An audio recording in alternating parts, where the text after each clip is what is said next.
Mayday call.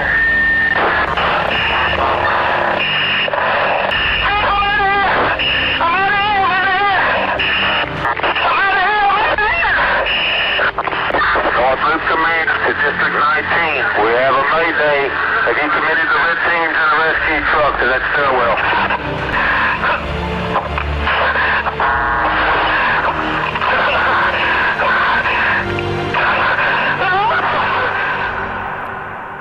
We have all heard haunting radio calls for help from a lost firefighter running out of air.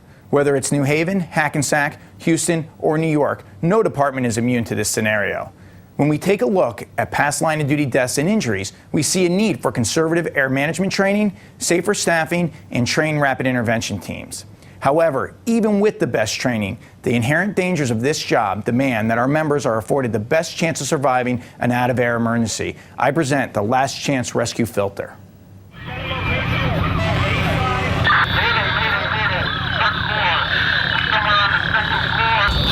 I've lost my crew. I'm attempting to find an emergency exit and I'm low on air. Mayday, mayday, mayday. Presently, after an out-of-air emergency, firefighters have no protection. The Last Chance Rescue Filter is a canister that is rated to provide 15 minutes of breathable air to the very firefighter that is in trouble. It could make the difference between a fatality and a close call. It's the firefighter's last chance to escape the building if they have an out-of-air emergency. It's not for 15 more minutes, it's to lock in and get out. Basically, it locks into the SCBA, and it just changes from a positive breathing from the SCBA to a negative. And it's just inhale, exhale. About 3 inches of water is the breathing resistance on it. My job as an incident commander, as a matter of fact, the job of all fire officers, to make sure all their firefighters come home in the same condition they began the day in. Every structure fire should come with a return trip ticket. The Last Chance Rescue device could be that ticket. Look at a glass home on the second floor. I'm out of there. I'm going to be doing a changeover. I got area refuge behind some doors. I'm going to do a changeover.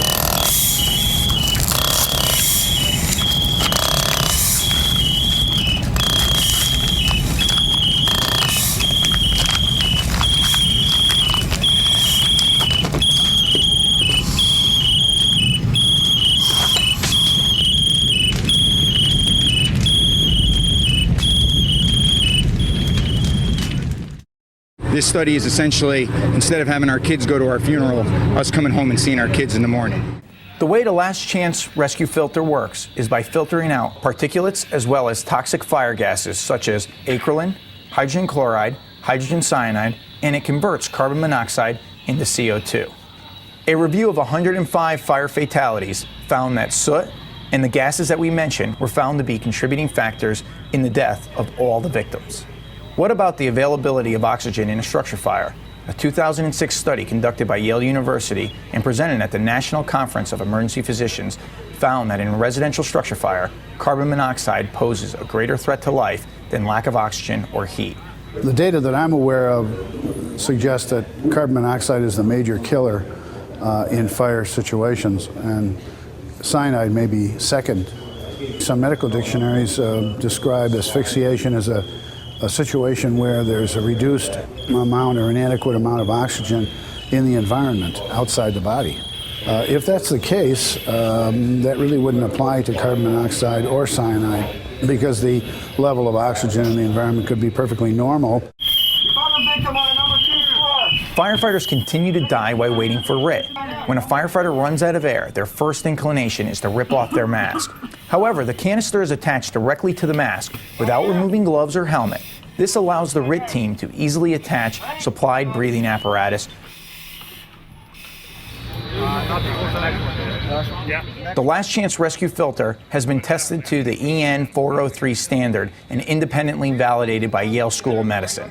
We have people here from Dallas, California, New York City, Detroit, Maryland.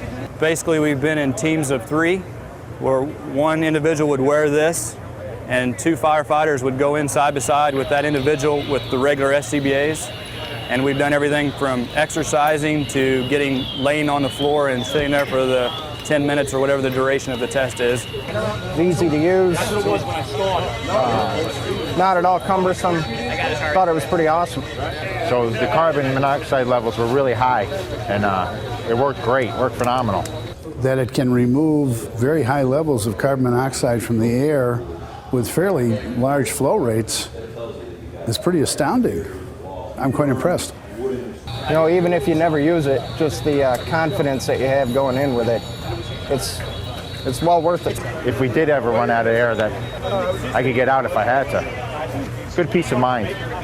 Well, when you run out of air, it's a scary situation. It's the scariest thing that can ever happen to you. You want to get out, and it's like you're drowning. I was in there for 10 minutes, and at no point in time did I feel like I was in any danger of. I was breathing fine. The only thing with the unit is it starts to get a little warm, a little dryness in your throat because it's warm air. It's filtering, but I thought it worked fine. Now that they've actually used it, I think people are pretty impressed with the outcome of today's events. It's been real productive so far.